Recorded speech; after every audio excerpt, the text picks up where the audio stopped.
A partir de esta medianoche, Canarias vuelve al horario habitual, suspende todas las restricciones de COVID de su competencia. Eso quiere decir que ya no habrá aforos, ni horarios especiales, ni límites al número de personas que pueden reunirse, ni prohibiciones para celebrar fiestas populares. Salvo la mascarilla y el pasaporte COVID, todo vuelve a la normalidad. Pero ojo, solo en apariencia, porque el virus sigue ahí, aunque a partir de ahora el nivel de protección que se elija será una opción individual. ¿Qué tal? Buenas tardes. Si hay acuerdo en el sector del transporte, pero ¿en todo el sector? No. La Aldea Gala de los transportistas autónomos asegura que no desconvoca los paros, entre otras cosas, o quizá principalmente porque ni siquiera se les invitó a la mesa. Pero este pulso podrían ganarlo, porque la ministra ha accedido finalmente a reunirse con ellos esta misma tarde. La cuestión es si esa reunión podría definitivamente acabar con estos paros. Es un gran acuerdo para todos ellos. Es un paripé para engañarnos a todos. En un momento excepcional requerían medidas extraordinarias. Porque la mecha de las protestas incendia otros sectores, ahí lo ven, como el de la pesca. Ellos también llegaron a un acuerdo para salir a faenar, pero sin transporte su pescado se pudre en las lonjas. En Motril bloquean las carreteras para que la gente no compre el pescado en Portugal. Y el gobierno ofrece 20 céntimos por litro a los profesionales para desactivar los paros. Pero si una parte de los transportistas mantiene la huelga, los distribuidores y las fábricas seguirán sufriendo para mantener la producción.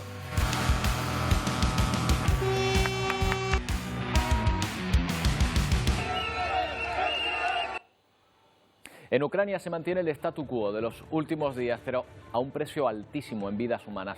Los ucranianos han conseguido frenar el avance ruso con medidas drásticas como esta, minar los alrededores de las ciudades para que ni siquiera los tanques puedan acceder. En las ciudades más castigadas como Mariupol, la escasez se une al miedo a las bombas. Miren una de las colas, por ejemplo, que se forman para conseguir algo de comida o combustible. Hace tiempo que escasean y tampoco hay electricidad ni agua. Y aunque se nos dijo hace 4 años que el cambio de hora se acababa aquí, está de nuevo. El domingo entra en vigor el horario de verano. A las 2 serán las 3, con lo que a partir de ahora el cuerpo tendrá que acostumbrarse a levantarse más temprano. Amanece más tarde y nos costará más irnos a la cama cuando aún es de día. ¿Realmente se ahorra algo? ¿Cuándo dejará de moverse el reloj 2 veces al año? Luego le damos un repaso al famoso cambio horario que nos llega ya este fin de semana. Pero en Ucrania se mantiene el statu quo de los últimos días. Como estábamos diciendo, los ucranianos han conseguido frenar ese avance en los alrededores de las ciudades. Vamos en primer lugar hasta Bruselas, epicentro ahora mismo de todas las decisiones que se están tomando. Fíjense, a nivel occidental, ahí está reunido el G7, ahí está la Unión Europea, ahí está también la OTAN. María Forner, buenas tardes. Para España hay una de las cuestiones más importantes a decidir en ese lugar, si le dan un trato especial a la península ibérica para rebajar el recibo de la luz. ¿Se ha decidido algo?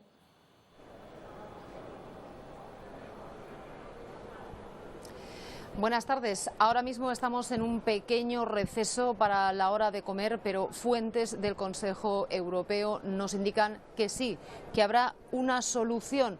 No especifican si se admitirá la propuesta española. Lo que sí nos queda claro es que está habiendo una gran batalla, una gran negociación, porque reformar el mercado del gas es un gran sudoku y hay intereses contrapuestos según los diferentes países. La delegación española dice que batallará hasta el final. Pedro Sánchez quiere salir de Bruselas con una solución y compensar así de alguna manera la gran presión social a la que está sometido en España. Esa isla energética, ese trato diferenciado para Portugal y para España se debatirá. Algunos países europeos, sobre todo los del norte, Holanda y Alemania, no ven esa opción como una buena salida. Así que las negociaciones parece que se alargarán durante toda esta tarde. Por otra parte, hoy el presidente de Estados Unidos, Joe Biden, ha tenido una reunión con Ursula von der Leyen y ha llegado a un compromiso Estados Unidos aumentará el suministro de gas a Europa en un 68% de aquí al año 2030. ¿Para qué? Para que Europa pueda desligarse definitivamente de la dependencia que tiene con el gas ruso, pero también tiene otra consecuencia, y es que Rusia tendrá una falla económica, no podrá continuar financiando la guerra en Ucrania. Solamente una cifra, y es que cada día Europa le paga 600 millones de euros a Rusia por el gas que le importamos. Así que cortar esta vía de financiación es básica para cortar a su vez la guerra en Ucrania. Efectivamente, gracias María, porque el precio de la energía preocupa a todos los países, sobre todo cómo cuadrar ese círculo de sancionar a Rusia cerrando el grifo del gas sin que esto suponga un coste inasumible para muchos. Sería como castigar más al sancionador que al sancionado. Los Estados Unidos y la Unión Europea han cerrado un acuerdo energético para rebajar esa dependencia de Rusia. La visita del presidente norteamericano a Europa deja ya los primeros compromisos en materia de energía. Macron habla de poner fin a esa relación por la cual Europa depende del gas y del petróleo ruso. Y Estados Unidos le responde, piensa aumentar la cantidad de gas licuado que vende a la Unión. Así Biden se compromete a dar un 70% más que el año pasado. Putin utiliza el gas para manipular a sus vecinos y para financiar la guerra, asegura. A su lado, Ursula von der Leyen explica que para dejar de depender habría que buscar o bien otros vendedores o invertir y mucho en las renovables. Si las sanciones hubieran llegado antes, dice Zelensky, Rusia no habría creado esta crisis de gas. Aún así, Ucrania dice estar agradecida por la decisión de los países europeos de aislar al Kremlin. Lo cierto es que Reino Unido y Estados Unidos anuncian más represalias. Otra cosa es la Unión Europea, que a pesar de la petición de Zelensky y de países como Polonia, por ahora no cortará el grifo de los hidrocarburos rusos. Dice que sería contraproducente y haría más daño al sancionador que al sancionado. Bueno, mientras en nuestro país sigue habiendo protestas por el alza del precio de la luz, que ya lleva un año de subidas.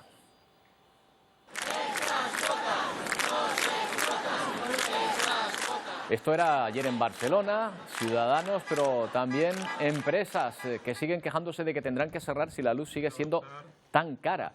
Es el caso de la industria del mármol de Andalucía, que también sale a la calle. ¿Cómo reducir la factura? Se va a tratar en ese Consejo Europeo, como hemos dicho. Pedro Sánchez va a defender un modelo que tiene como base topar los precios y reformar el mercado energético, que en principio no ha sido bien recibido en Europa, por lo que el presidente ha propuesto otro modelo para la península ibérica. Acabamos de oír de nuestra compañera en Bruselas que probablemente salga de esa reunión un acuerdo que favorezca de alguna manera a nuestro país. La península ibérica, de alguna manera somos una isla energética. Solamente tenemos en torno a un 2,8% de interconexiones de nuestro mercado energético con el mercado energético europeo. Con lo cual tenemos unas particularidades específicas, muy concretas, que nos dañan a la hora de ver cómo se agrava aún más en términos relativos a otros países europeos el alza del precio del gas. Y hay un acuerdo en torno a los transportistas, pero al que no todos se asuman. ¿Qué es lo que ofrece el gobierno estatal? ¿Cuáles son los detalles de ese acuerdo entre los transportistas y el Estado? Bueno, pues por lo pronto una treintena de medidas que superan los 1.000 millones de euros. El Ejecutivo va a bonificar a los transportistas con 20 céntimos por litro o kilo de combustible. También habrá de ayudas directas de 450 millones. La cuantía será 1.250 euros por camión, 950 por guagua y 500 euros por furgoneta. A los vehículos ligeros les dan 300 euros.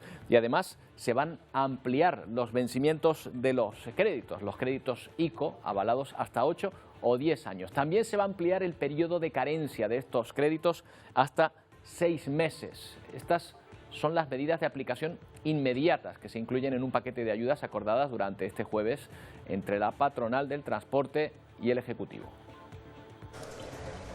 Es el puente internacional de Ayamonte, en Huelva. Un grupo de pescadores cortan el paso a Portugal para que ciudadanos y minoristas no puedan comprar pescado en el país vecino. Ellos continúan sin salir a faenar por el elevado precio del gasóleo. Muchos transportistas también mantienen el paro, a pesar del acuerdo alcanzado anoche con el Gobierno. A ese transportista que tiene dificultades para llegar a final de mes, por favor que se lea el acuerdo. Es un gran acuerdo para todos ellos. Una rebaja de 20 céntimos el litro de combustible, aplicable en principio hasta el 30 de junio, es una de las medidas que se incluyen en el acuerdo tras más de 12 horas de reunión entre el Ejecutivo y la patronal del sector. Unas negociaciones a las que no estaban invitados la plataforma de transportistas convocantes de las protestas. Están abusando de nosotros estos grandes cargadores que sin camiones quieren vivir de nuestro trabajo. Precisamente esos que se sentaron anoche en esa mesa, donde seguramente no había ningún transportista haciéndole par más.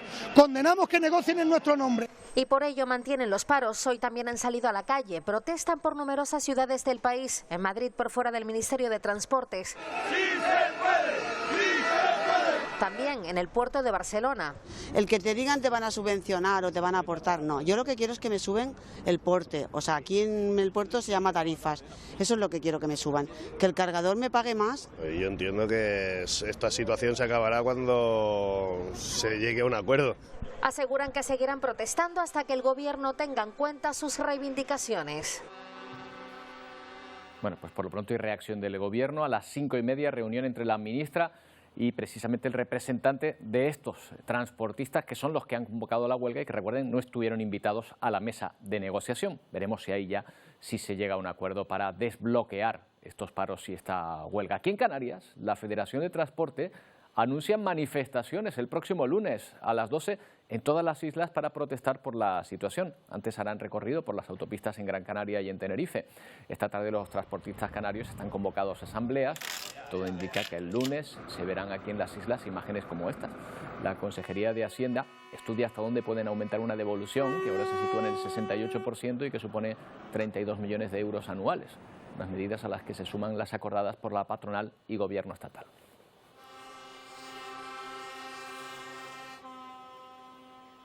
Juan Antonio Martel Sánchez es el presidente de la Asociación de Transportistas de Canarias. ¿Qué tal, Juan Antonio? Buenas tardes. Buenas tardes, ¿qué tal? Juan Antonio, la pregunta que me surge es, ¿ahora que se ha llegado a un acuerdo es cuando ustedes dicen que van a salir a la calle? Bueno, el acuerdo se llevó a cabo anoche, en la madrugada, y nosotros tenemos convocado desde Canarias, después de habernos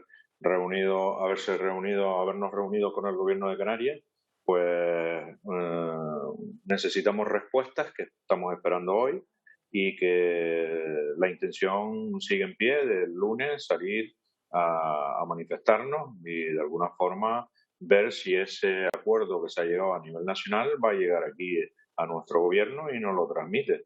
No solo es el tema del combustible, sino tenemos en cuanto a viajeros, pues los contratos de los transportes escolar que no están acordes y que aún con esta ayuda que nos pueda venir del Estado seguimos teniendo problemas para ejecutar nuestro servicio. Pero, a ver, Juan Antonio, por si acaso no nos queda claro, los acuerdos a los que ha llegado el Gobierno estatal con los representantes de los transportistas son de aplicabilidad plena aquí en las islas también, ¿verdad? Sí, lo que pasa es que hay que tener en cuenta que tenemos una fiscalidad diferente y entonces pues ahora mismo estamos estudiando con las diferentes administraciones para saber cómo nos va a llegar esa ayuda y si la cuantía es la que está diciendo el Estado, claro. Si ahora desconvocan la huelga, la plataforma que la ha convocado y finalmente los paros terminan, ¿ustedes mantendrían el suyo del lunes?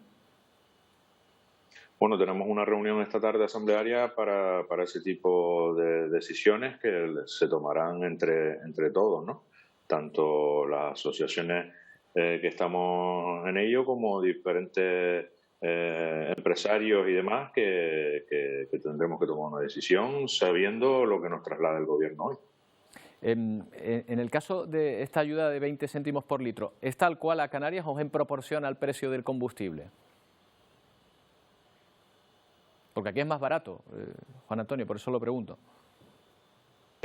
Bueno, se supone que tiene que ser en proporción, pero el gobierno de aquí nos había propuesto el incrementar la devolución de la ayuda al combustible. Por ello, creemos que habría que sumarla a esa cantidad que nos vendría del Estado. Una cosa es la ayuda en las cuantías, en las diferentes tipologías, como se ha dicho, si es un camión, si es una guagua o si es un vehículo ligero o pesado.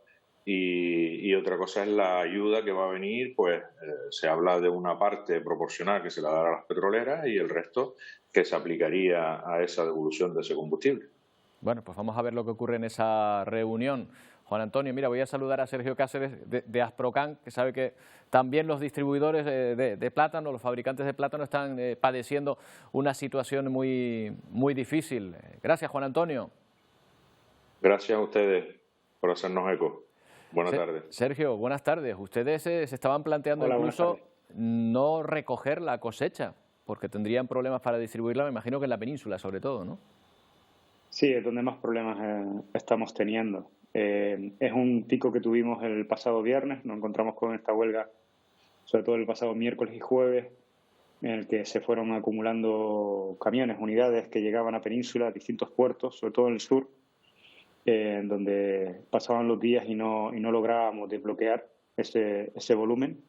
Llegamos a los 2,5 millones, 3 millones de kilos, que podían llegar a 5 millones al final del fin de semana. De ahí que ya eran volúmenes muy importantes en los que no podíamos soportar el nuevo volumen que iba también llegando a península. Es decir, tengamos en cuenta que estamos hablando de 1 millón de kilos al día, los que exporta el sector a península. Pero bueno, afortunadamente el fin de semana se fue aligerando. Estuvimos en coordinación tanto el sector como con las autoridades, la Guardia Civil, delegación de gobierno, organizando convoys, salidas, distribución. Y ahora mismo, a día de hoy, mantenemos, eso sí, un volumen de en torno al 1,5 millones de kilos bloqueados. Tenemos varios días, pocos días, pero varios todavía de flexibilidad con ese volumen que necesitamos mover. Pero el puerto del sur, sobre todo Puerto de Cádiz, se continúan bloqueados y es un puerto muy importante de entrada de gran parte del volumen de exportación de plátano. Claro, si a partir del lunes los que entran en protesta son los camioneros de aquí de las islas, como hemos oído, para ustedes también podría ser un problema, claro. Sí, bueno, al final cubrimos toda la etapa, ¿no? Es tanto la bajada de contenedores desde Península a Canarias como el traslado de los mismos a las distintas, bueno, tenemos 95 centros de empaquetado en distintas islas que se abastecen de la fruta de los productores para a partir de ahí trasladarlos a puertos, a distintos puertos. En Canarias, La Palma, Tenerife y Gran Canaria y salir a 6-7 puertos diferentes en Península. Es decir, que cubrimos toda la cadena y cualquier componente de ellas pues nos afecta. Claro, porque Sergio, lo de ustedes ha sido la pandemia. Después, lo del volcán en La Palma, que es una de las islas de mayor producción de plátano. Ahora, este problema con los transportistas. Yo a usted le veo el pelo muy oscuro, ni una cana todavía, pero como sigue así... Bueno, esto trato de comer plato y hacer ejercicio físico y tratar de sobrellevarlo así. Pero la verdad es que llevamos una situación tras otra. En La Palma no es que haya acabado, ni mucho menos, sabemos que seguimos ahí con muchas cosas aún trabajando, pendientes en reconstrucción, pero a esto se une la situación de mercado. Ya veníamos arrastrando una situación de competencia de banana americana. En fin, es un sector sufrido y que venimos así arrastrando pues una lucha continua y sobre esto estamos trabajando, ¿no? En este caso de la huelga, pues lo cierto es que afortunadamente a día de hoy, bueno, pues logramos traer un equilibrio entre lo que exportamos, entre lo que se logra distribuir y lo que está llegando a finalmente los puntos de venta. Y aunque hay retrasos, ya decimos que esto es partido a partido y no sabemos cómo amanecerá mañana, pero a día de hoy mantenemos un ritmo mínimamente pues adecuado. Bueno, pues estemos atentos, Sergio, me imagino que ustedes también a esa reunión a las 5:30 de la tarde a ver si se desbloquea este asunto y también a lo que decidan los transportistas canarios que, como hemos visto hace un momento, se plantean también una serie de paros y concentraciones. Gracias, buenas tardes, Sergio. Muchas gracias a ustedes, un saludo. Bueno, vamos ahora a ver la situación en Ucrania. La férrea defensa de su ejército ha logrado recuperar algo de terreno cerca de Kiev, de la capital. Incluso han conseguido hacer blanco en uno de los buques rusos más avanzados de toda la flota. Son golpes morales contra el ejército ruso, pero los bombardeos del invasor no cesan. Al menos la ayuda humanitaria está llegando a las ciudades que más lo necesitan. Cientos de personas forman estas enormes colas en Mariupol. La ayuda humanitaria comienza a llegar a una de las ciudades más castigadas por las tropas rusas. Una ciudad sin electricidad, agua y calefacción. Aquí reciben alimentos básicos como agua o pan, productos de primera necesidad, un plato de comida caliente o incluso la posibilidad de cargar el móvil. Una ayuda que llega tarde para algunos. Mi esposo no llegó a recibir la ayuda humanitaria, tenía diabetes. La escasa dieta de los últimos días lo llevó al coma y murió. Si hubiera llegado antes, estaría vivo, cuenta Alexandra. A escasos 80 kilómetros de este punto, el ejército ucraniano lograba hundir este jueves el Orsk, un ambicioso buque ruso multiusos atracado en el ocupado puerto de Berdiansk. Un triunfo que insufla moral a las Fuerzas Armadas de Ucrania en su intento por repeler la ofensiva enemiga, porque el enemigo, aún con muchas dificultades, no cesa en sus intenciones. Tatiana no puede contener las lágrimas al ver cómo el último bombardeo ruso sobre Mykolaiv ha destrozado su hogar. Estábamos a punto de acostarnos, me levanté a por agua y de repente escuché un ruido y todo comenzó a desmoronarse, según cuenta. Muchos ya no resisten y hacen la maleta.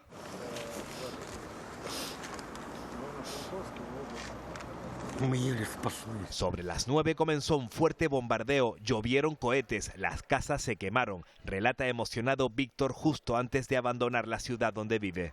Bombardeos que continúan también sobre Kiev a pesar de que las tropas ucranianas han recuperado posiciones en localidades cercanas a la capital.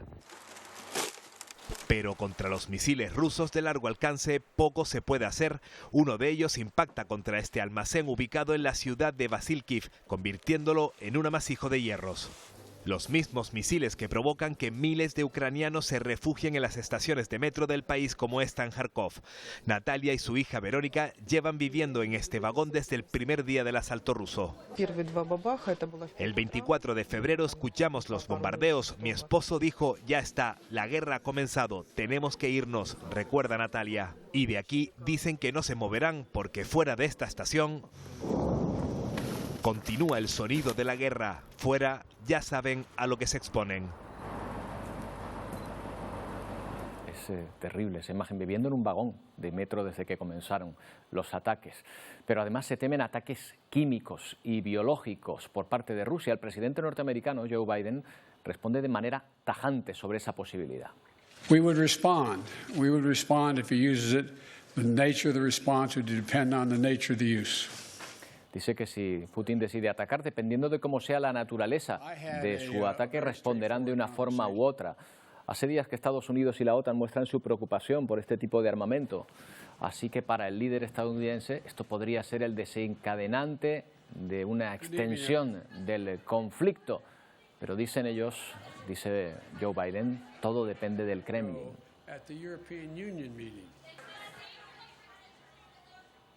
Bueno, pues aquí tienen al presidente norteamericano, imagen en directo, llegando ahora mismo al aeropuerto de Polonia, donde acaba de aterrizar el Air Force One. El presidente estadounidense, de visita oficial en este país, después de haber estado en Bruselas, muestra su apoyo de esta manera a uno de los países más cercanos a la zona de guerra, frontera directa con Ucrania y además donde están entrando los inmigrantes por millones prácticamente desde que entró en conflicto. Su país ha cerrado un acuerdo para disminuir la dependencia del gas ruso con la Unión Europea y ahora hace una visita especial, un apoyo especial para uno de los países que más está sintiendo esta situación y que por cierto es más crítico también. Polonia pide sanciones más fuertes, más inmediatas contra sus vecinos rusos.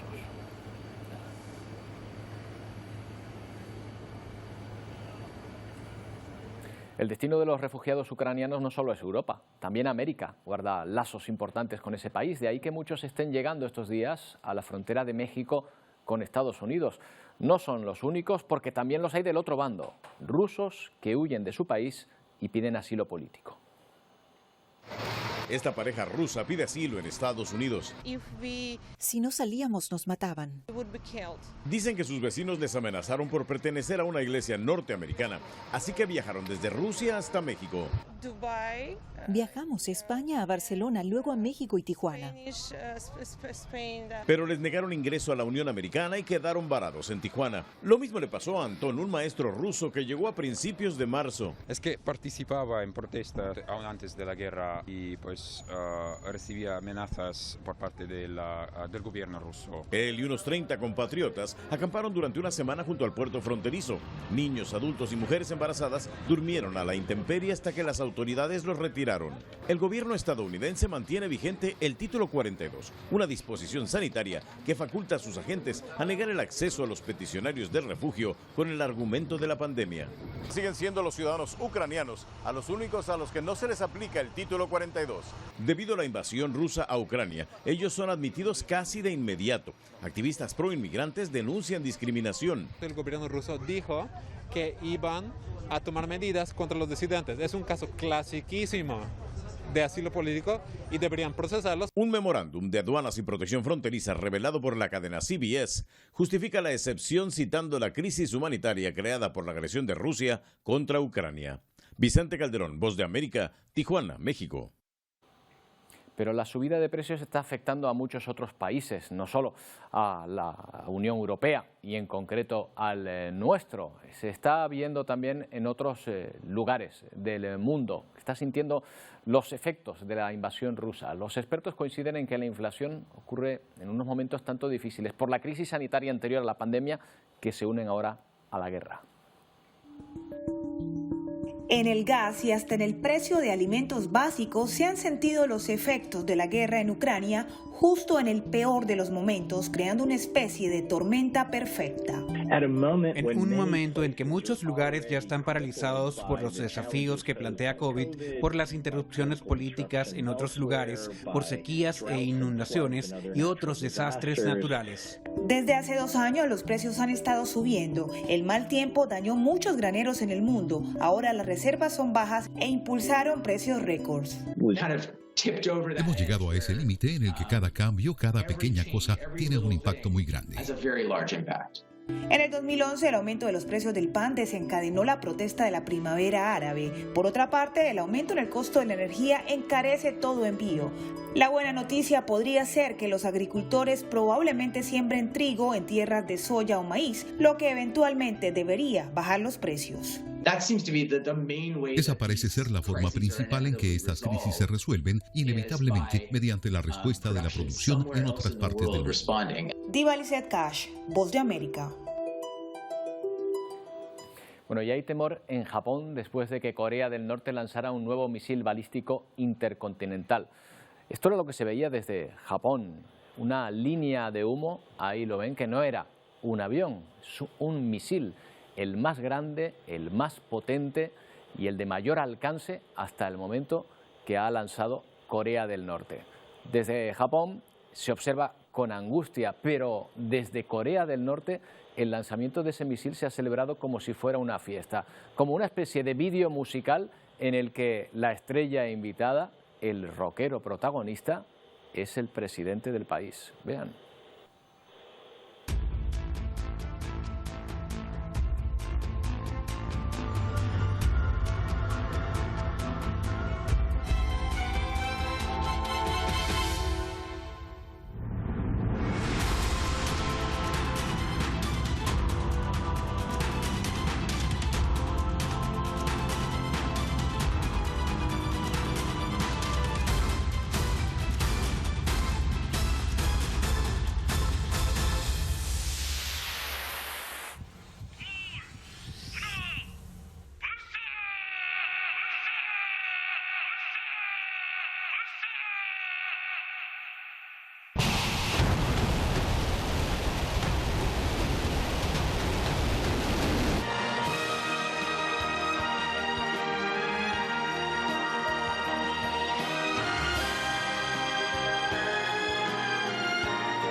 Y déjenme hacerles una aclaración, nosotros no hemos editado ese vídeo, tal cual, así, solo hemos cortado algunas partes, estaba enviado por el propio gobierno coreano, por el propio dictador, pues para de esta manera mostrar músculo, como hemos dicho, en torno a ese lanzamiento de misil, algo tan inquietante, un misil nuclear que para ellos es una fiesta. En fin, en otra parte del mundo está nuestro compañero Pepe Naranjo, con el que vamos a tratar algunos asuntos de la actualidad sobre el continente africano. ¿Qué tal, Pepe? Buenas tardes. Hola, ¿qué tal, Roberto? Buenas tardes. Bueno, y más con la noticia de estos últimos días en torno al conflicto del Sáhara, en el que España toma parte a favor de Marruecos. Muchos se preguntan, Pepe, después de hablar de las negociaciones, de lo que ha podido ocurrir y lo que no, ¿por qué no es posible mantener una buena relación entre España y Argelia, igual que entre España y Marruecos? ¿Por qué hay que elegir entre un aliado u otro respecto a este asunto? Bueno, la verdad es que es una pregunta muy oportuna, ¿no? Porque estamos hablando de dos países, Marruecos y Argelia, que son, por así decirlo, los dos gallitos del Magreb, de la zona más cercana a España en el Magreb, que tienen un enfrentamiento histórico, un conflicto que tiene que ver con el Sáhara Occidental, pero que también tiene que ver con la supremacía, digamos, en la región, ¿no? Marruecos, un tradicional aliado de Occidente, con el que cuenta en este momento con el apoyo de Estados Unidos, de Israel, etcétera, y Argelia, que tradicionalmente también ha sido apoyada, pues, digamos, por Rusia, entonces en su momento por la Unión Soviética. Digamos que son dos modelos diferentes y que el Sáhara Occidental ha sido siempre un poco, digamos, el palito en las ruedas, ¿no?, de las relaciones entre ambas potencias regionales, ¿no? Y eso dificulta mucho que pueda mantener que un país externo, un país tercero, pueda mantener una relación, digamos, equidistante. Es verdad que se intenta, pero muchas veces es complicado, ¿no? Claro, y además para España llevarse mal con Argelia puede tener consecuencias importantes, sobre todo ahora con la crisis energética que llevamos a cuestas. Sí, efectivamente, ¿no? Es un momento muy delicado para enturbiar, digamos, las relaciones con Argelia. Es verdad que en los últimos meses el hecho de que el suministro de gas desde Argelia a España se haya reducido en parte por esas dificultades que había, porque recordarás, lo comentamos aquí, ¿no?, cuando Marruecos, digamos, dificultó el tránsito, digamos, de ese, o Argelia decidió bajar la intensidad directamente, ¿no? Exacto, ¿no?, del gas que pasaba por su territorio, que procedía de Argelia. Lo cual hizo que España ya se lanzara a la búsqueda de nuevos suministradores. En concreto, las cifras son muy claras, ¿no? Argelia antes suministraba el 50% del gas a España, pero en la actualidad está en torno al 28%. Y es Washington, Estados Unidos, que precisamente hoy ha lanzado esta oferta de aumentar su suministro de gas a la Unión Europea. Pues ya Washington es quien estaba suministrando aproximadamente un 30% del gas a España, con lo cual, digamos que ya no es tan relevante, pero sigue siendo importante el suministro de gas, con lo cual España tiene que andar con mucho cuidado también en las relaciones que tiene con Argelia. Bueno, pues vemos cómo se va resolviendo este asunto, sobre el que todavía hay muchísimos puntos oscuros, porque todavía no se sabe exactamente a qué tipo de acuerdo han podido llegar Marruecos y España para este giro geoestratégico tan importante. Otra cuestión, hemos visto, Pepe, acompañar un rodaje de una película que tiene precisamente la migración como protagonista. Cuéntanos.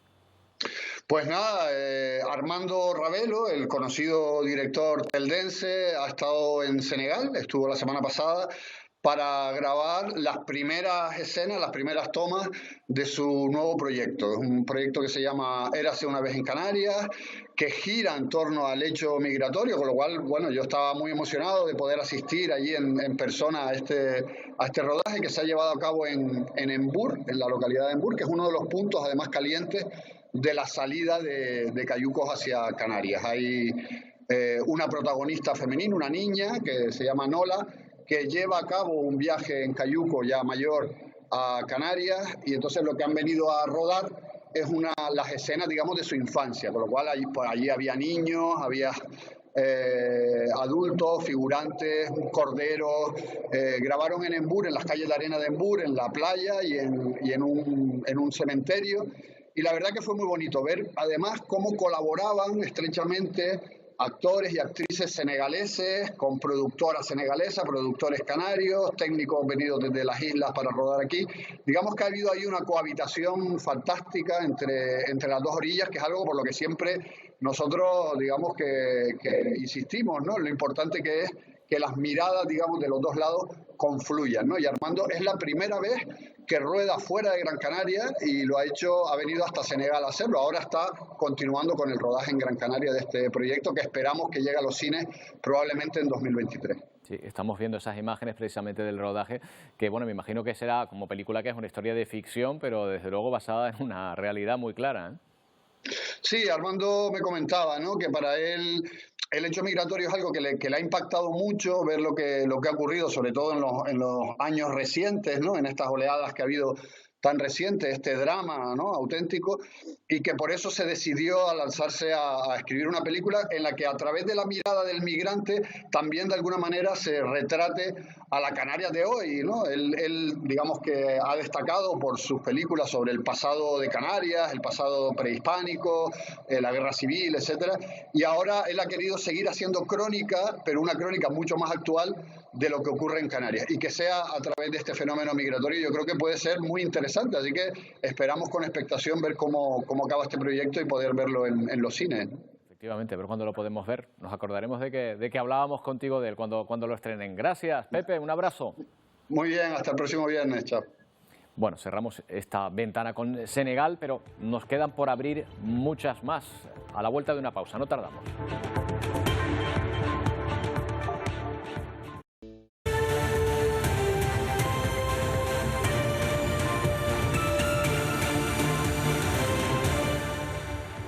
Dos minutos, perdón, 11 minutos sobre las 2 de la tarde y echamos un vistazo a Hispanoamérica. En Venezuela los ganaderos están siendo asesinados. Esta denuncia tan terrible la están haciendo los empresarios en ese país. Al menos 5 personas habrían sufrido atentados en la frontera con Colombia. Los ganaderos exigen que se desmilitarice la zona. Nos da los detalles Eliezer Hernández. El representante de los ganaderos aseguró que solo en el último año más de 14 personas han sido asesinadas por estas bandas organizadas que se encuentran en la zona fronteriza. El hecho más reciente se registró el pasado fin de semana cuando los antisociales ingresaron a una finca y asesinaron a 4 trabajadores de este lugar porque aparentemente los propietarios se han negado a pagar la extorsión. Esto no es un hecho aislado lo que pasó hace 2 días en la hacienda San Tomé. Esto es un hecho que ocurre en las mismas ciudades, en los mismos pueblos, en donde atacan a las casas de personas que a veces hasta son emprendedores, a inocentes trabajadores que solamente están buscando un salario. Yacine en compañía de diferentes cámaras y federaciones que hacen vida en la región manifestaron su preocupación y advirtieron que esto ha provocado que los trabajadores abandonen las fincas, quedando así a la deriva la producción. Mientras el país reclama comida, hoy hay zonas que se están despejando porque los delincuentes no dejan trabajar y debieran de estar militarizadas, y cada vez que haya una denuncia debe de haber respaldo para el que denunció. Bueno, y esta madrugada, ya lo saben, se pone fin a las restricciones impuestas por la pandemia. El Ejecutivo canario asegura que se toma esta medida temporal, que estará en vigor hasta el próximo 30 de abril por lo pronto, y se va a actualizar según los indicadores epidemiológicos del COVID-19. Miguel, ¿qué restricciones eliminamos? ¿Cuáles se quitan a partir de esta medianoche? Se eliminan los aforos, se limita la restricción horaria, es decir, que pueden estar abiertos aquellos locales más allá de las 4 de la madrugada, y también se elimina la limitación de personas de reuniones de 12 personas, tanto en locales públicos como privada. También se permitirá a partir de mañana actividades multitudinarias sin requerir permiso del Gobierno de Canarias, y desde este fin de semana también se permite comer y beber en los eventos deportivos. Son medidas que aprobó ayer el Consejo de Gobierno, que también advirtió que va a estar muy pendiente de la incidencia acumulada de mayores de 60 años y también de inmunodeprimidos. Además, va a estar muy pendiente de la evolución de la pandemia que afecte a la ocupación asistencial. Son medidas que se han eliminado y que estaban esperando muchos canarios. Átese bien los cordones de las zapatillas porque este fin de semana... Y es que después de 2 años de pandemia se pueden celebrar verbenas, pero también eventos deportivos y culturales sin límite de aforo. Con precaución, siempre con precaución. y no tendremos que estar pendientes de la hora. Puede estar de fiesta si quiere hasta las 10 de la mañana. Y si está deseando brindar con los compañeros de trabajo o amigos, tampoco tiene que pensar a quién invita. Pueden ser más de 12 personas, pero ¿estamos preparados? ¿Hay ganas? Porque ya la gente con el tema de fiestas y demás ya no se está respetando nada, entonces seguir con el tema de mascarillas y demás. Ya la gente con tener la distancia y que todo esté más o menos regulado, me parece genial. Yo creo que nos precipitamos un poquito todavía porque todavía no hemos bajado el nivel como se debería, ¿no? En plena huelga de transportes, con escasez de algunos productos, el sector del ocio abre las puertas. La gente lo que tiene es ganas de salir y de pasárselo bien. Llevamos ya 2 años y lo que hay que hacer es las cosas con sentido común. El empresario en sí, pues seguir trabajando como sabe hacer y el ciudadano tener claro que es verdad que se ha abierto prácticamente todo, pero que hay que seguir un poco a las expensas de ver qué pasa. Y si no sabe cómo ocupar el tiempo de sus hijos en Semana Santa, está de suerte. También vuelven los campamentos. A mí que quiten la mascarilla es lo que quiero ya. Para eso tendremos que esperar un poco. Puede bailar, pero la mascarilla en interior sigue siendo obligatoria. Las autoridades siguen pidiendo... No nos relajemos de todo. Sigue estando presente el virus. Bueno, no hay que confiarse. Digamos que a partir de ahora la responsabilidad es individual. Cada uno elige qué nivel de protección quiere tener. Bueno, y este domingo cambia la hora. Toca adelantar el reloj para adaptarnos al horario de verano y vuelve el debate. ¿Será el último cambio de hora que hagamos? Porque Estados Unidos acaba de aprobar la eliminación de sus cambios de hora. Antonio Cárdenas, ellos también la cambiaban y dicen que a partir de ahora ya no. Sí, que a partir de ahora, bueno, a partir de 2023, o sea, todavía tienen ahí pendientes algún cambio, no sé si probablemente el último es el de octubre, pero a partir de 2023 eliminan el cambio de hora. Pero ojo, los estadounidenses han decidido quedarse con el horario de verano y esto también es un debate. Bueno, vamos a empezar desde el principio hacia adelante. Vamos a ver enseguida en un gráfico cuáles son esos requisitos para el cambio de hora. Mira, estamos hablando de lo que va a ocurrir ya este domingo. Bueno, esto es servicio público. Este domingo lo que tenemos que hacer es adelantar la hora. A las 2, a la 1 serán las 2, ¿no? Entonces, esto es lo que va a ocurrir y esto es lo que vamos a tener este domingo también. Fíjate, hoy, por ejemplo, la puesta de sol, Roberto, es en torno a las 7 de la tarde y amaneció a las 7 de la mañana. Desde el domingo cambia completamente. La puesta de sol a las 8 y 19, se van alargando los días y amanece más tarde a las 8 de la mañana, que para los que lleguen a trabajar a las 8, pues estarán llegando en el momento en el que está saliendo el sol. Vamos a tener desde el domingo 12 horas y 17 minutos de luz solar y esto se va a ir alargando hasta el verano. Va a amanecer antes y va a anochecer más tarde, hasta el día de solsticio del verano cuando se cambian las tornas. Vamos a llegar incluso a casi 14 horas de luz solar en Canarias. Bien, seguimos con el debate. Vamos a ver qué nos conviene hacer a partir de ahora. Está el debate sobre la mesa y esto es lo que ha ocurrido desde el año 2018. Fue cuestión de Estado, se paralizó el mundo. Parecía que había que cambiar la hora sí o sí y la Unión Europea en 2018 dijo, se cambia la hora. En 2019 dijeron, no sabemos qué está pasando aquí, no sabemos si lo vamos a hacer. Incluso España puso una comisión de expertos que llegó a algunas conclusiones, a otras no. La principal conclusión de la comisión de expertos, si no me equivoco, luego se lo preguntaremos a uno de ellos, es que el uso horario no se cambiaba, que esto fue otro debate. Si se atrasaba la hora en España y se ponía la hora de Canarias. Bueno, en 2019 se dijo que eso se quedaba aparcado y que en 2021 se iba a tomar definitivamente la decisión. Llegó 2021, teníamos otras prioridades, una pandemia, por tanto, no se tomó esa decisión y seguimos pendientes. Seguimos, Roberto, con esta evolución. ¿Qué nos conviene? ¿Nos quedamos con el horario, si cambiamos la hora, nos quedamos con el horario de invierno o nos quedamos con el horario de verano? Porque ese es otro debate. Como este sí que es un debate bueno. En Estados Unidos se quedan con el de verano. A favor del horario de invierno. Los expertos dicen que el invierno, tanto en cuestiones de salud, beneficios para la salud, hay mejor descanso, mejor relación del ciclo vital de las personas con la luz solar y también mayor productividad, tanto en las empresas como en los colegios, para los niños y niñas también. Y si nos quedamos con el horario de verano, bueno, es el preferido por la población. En una encuesta en el año 2018, el 84% de la población europea dijo que quería acabar con los cambios y la mayoría también dijo que prefería el horario de verano, por tanto, preferido por la población y también impacto para el turismo. El horario de verano también es el preferido por los turistas porque tienen más horas de sol. Vamos a preguntar a un experto, Antonio, porque está con nosotros Jorge Mirá, es catedrático del Departamento de Física Aplicada de la Universidad de Santiago de Compostela y creo que fue miembro también de la Comisión de Expertos del Gobierno de España para el análisis de la hora oficial. ¿Qué tal, Jorge? Buenas tardes. Buenas tardes, desde aquí arriba. Efectivamente, allí ya tienen otro ritmo solar que el que tenemos aquí. La primera pregunta, ¿realmente se ahorra energía cambiando la hora 2 veces al año? se ahorra un poco y seguramente el cálculo que está publicado por el IDAE es un cálculo a la baja, ¿no? Porque el experimento real consistiría en apagar en pleno junio el horario de verano y ahí se vería que sería más alto. Pero la razón última del cambio estacional de hora no es esa. La razón última del cambio estacional de hora es la de adaptar nuestro reloj a una Tierra cambiante en su relación con el Sol. Como he dicho antes ahí, Antonio, que es tu compañero, me parece, la duración del día cambia. En Canarias, ojo, cambia menos que en la latitud media de España peninsular, donde yo vivo, que yo vivo en la Costa da Morte, en un sitio que se llama Bayo, cerca de Finisterre. La duración del día pasa de 15 horas y media en el solsticio de verano a 9 horas en el solsticio de invierno. El punto de salida del sol y de puesta del sol cambia 3 horas y cuarto cada 6 meses. Por lo tanto, si no cambiamos los relojes, nuestro reloj se quedaría desfasado con respecto al sol. Y eso es un desequilibrio biológico. Por lo tanto, la razón última es una razón de coherencia biológica. O sea, Jorge, ¿usted sería partidario de que se siga cambiando 2 veces al año el reloj? Por supuesto, claro, por supuesto. Eso es obvio.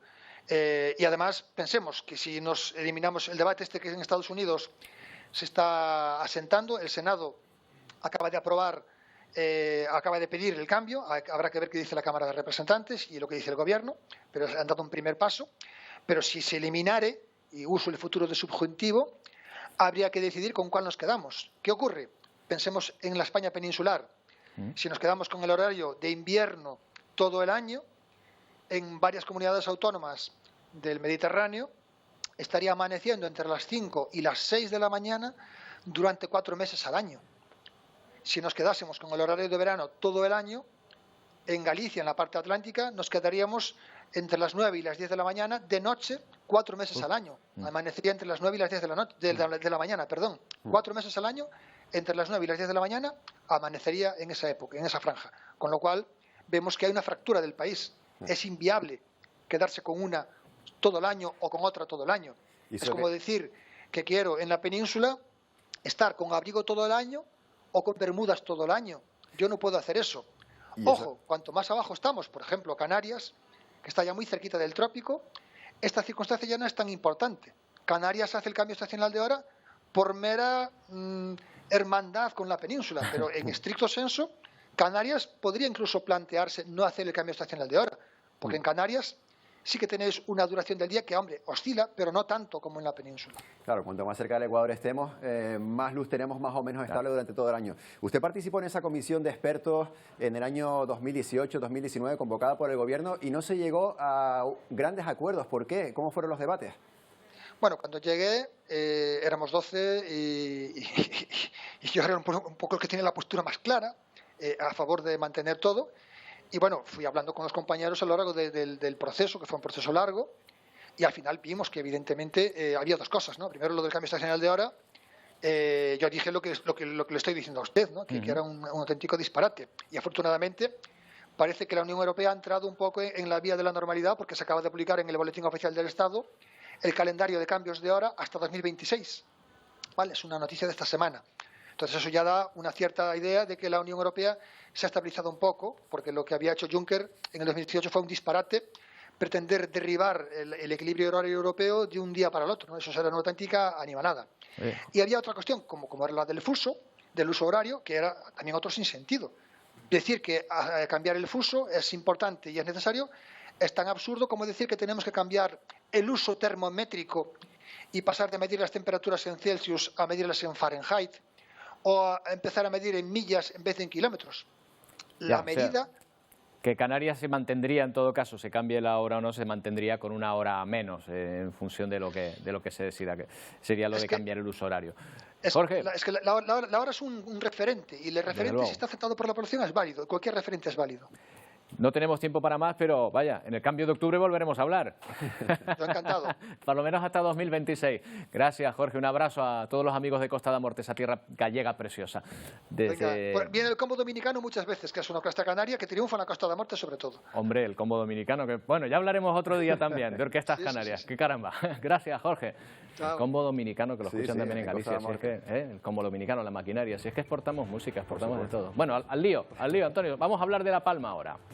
Bien, vamos a hablar de Palma porque, bueno, ayer, por ejemplo, ayer por la noche yo estaba en mi casa, Roberto, me llegó un mensaje de Involcán que dice que hay movimientos sísmicos desde las 7 de la tarde hasta las 10 de la noche, en torno a 60, en la zona de La Palma donde está el volcán de Cumbre Vieja. ¿Qué está pasando ahí? Bueno, Involcán nos tranquilizó anoche, diciendo que era algo más o menos dentro de lo normal y que se estaba produciendo por un enfriamiento de esos tubos magmáticos, vamos a decirlo así.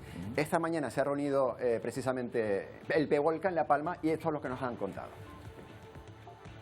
Terremotos muy relacionados con un reservorio intermedio de magma que posiblemente se está enfriando y entonces libera fluidos hidrotermales, y son esos fluidos hidrotermales al moverse los que producen estos terremotos. No es realmente ningún tipo de reactivación de la actividad eruptiva, ni mucho menos, sino que es algo que forma parte de la situación normal dentro de un sistema volcánico realmente. Bueno, Antonio, ¿qué pasa en Cuba con los cangrejos que invaden la isla prácticamente entera en esta época? En esta época del año, es correcto, pasan pasan un invierno más o menos, vamos a decirlo así, en las profundidades dentro de la tierra y emigran hacia el mar. Y lo que estamos viendo es esa invasión de cientos de miles de cangrejos por las calles de Cuba. Véanlo. Es el Gecarnicus ruricola, también conocido como cangrejo rojo o cangrejo zombie. Con las primeras lluvias, millones de ellos migran cada año desde el bosque hacia el mar en esta provincia cubana de Matanzos, pero algunos se quedan por el camino espachurrados por los vehículos. Los sensibles intentan dispersarlos cepillo en mano para evitar una matanza. Es una invasión lo que tienen los cangrejos y venimos con el Aragán ahí para poder llegar. Vamos a ver si podemos llegar porque es mucho. Pero otros no tienen piedad alguna. La pandemia, sí, también la pandemia tiene la culpa de que hayan aumentado las colonias de estos crustáceos. Esta densidad de cangrejos responde posiblemente al poco flujo de tránsito que hubo por el tema de la COVID, que el transporte se limitó bastante, la gente estuvo bastante tiempo en su casa. Porque al año mueren escallados unos 3 millones y si no hay coches, no hay exterminio. Se ha convertido en parada obligatoria para turistas, pero los locales no están tan contentos. El cangrejo lo que hace es ayudar el turismo porque poncha los carros en la carretera. Entonces es menos clientes que tenemos. Con punchar los carros quiere decir pinchar las ruedas, aunque bien ricos estarían también pollados. Y nos volvemos a España para ver también una cuestión roja o naranja, los cielos de buena parte de la comunidad autónoma de Andalucía. Mira, vamos a hacer referencia, Roberto, a Motril. Vamos a ver imágenes de lo que ha ocurrido, porque fíjate cómo está esta comunidad. Sí, sí, efectivamente. Bueno, Calima otra vez, hablamos la semana pasada de la Calima que provocó Celia, viniendo desde la costa africana hacia la península, y ahora mismo ha ocurrido lo mismo. Fíjate, esto es anoche en Motril, en Granada, imágenes de Calima que ha invadido de forma sorprendente, porque se esperaba que llegara, pero que no llegara tanto. También ha llovido últimamente, también provocado por la misma borrasca en la costa de la Comunidad Valenciana, bueno, en toda la Comunidad Valenciana y buena parte de la región de Murcia y también en Andalucía. En Valencia, en esa Comunidad Valenciana, se está registrando el mes de marzo más lluvioso desde 1950. Espectacular. Y si unimos agua y unimos tierra, ¿qué tenemos? Esa lluvia de barro que ha sorprendido también, por ejemplo, a lugares como Málaga. En Málaga hoy mismo es el lugar de España donde más está lloviendo, con 50 litros por metro cuadrado. Y nos venimos ya a Canarias, Roberto, para ver lo que va a ocurrir durante el próximo fin de semana. Te lo contaba ayer. Fíjate cómo se va acercando esta borrasca que va a llegar en las próximas horas a Canarias. Se habla de que mañana por la tarde ya podríamos tenerla encima y va a provocar lo que vamos a ver en la siguiente imagen, que es agua, sobre todo entrando por el oeste. Fíjate cómo se van mojando las islas de La Palma, El Hierro, La Gomera, Tenerife. Por aquí va a entrar y en las próximas horas, sobre todo a partir, ya digo, de mañana por la tarde y el domingo, va a caer agua de forma más o menos importante. Esta es la previsión para el sábado. Lo más destacable es ese viento del sur y nos vamos a ir al domingo, donde también vamos a tener ese momento mojado por agua. Todo el domingo se espera que llueva, va a ser la última gran lluvia, Roberto, probablemente de este mes de marzo. Bien, pasado por agua, que siempre es buena. Primavera es así y ya llegará el buen tiempo, ya habrá tiempo. Gracias, Antonio, buen fin de semana. Bueno, vamos a despedirnos con una serie de fotografías finalistas en el reconocido concurso World Press Photo. Son las que han ganado en cada uno de los continentes y que ahora tendrán que enfrentarse en una gran final para ver cuál es la mejor. Con estas imágenes les dejamos, con estas imágenes nos despedimos. Llega toda la actualidad en Telenoticias 1 de la mano de Paco Luis Quintana. Nosotros volvemos el lunes a partir de la 1:30 en una nueva edición de Atlántico Noticias. ¡Feliz fin de semana! I've excused you for a while I'm wide-eyed and I'm so down, caught in the middle.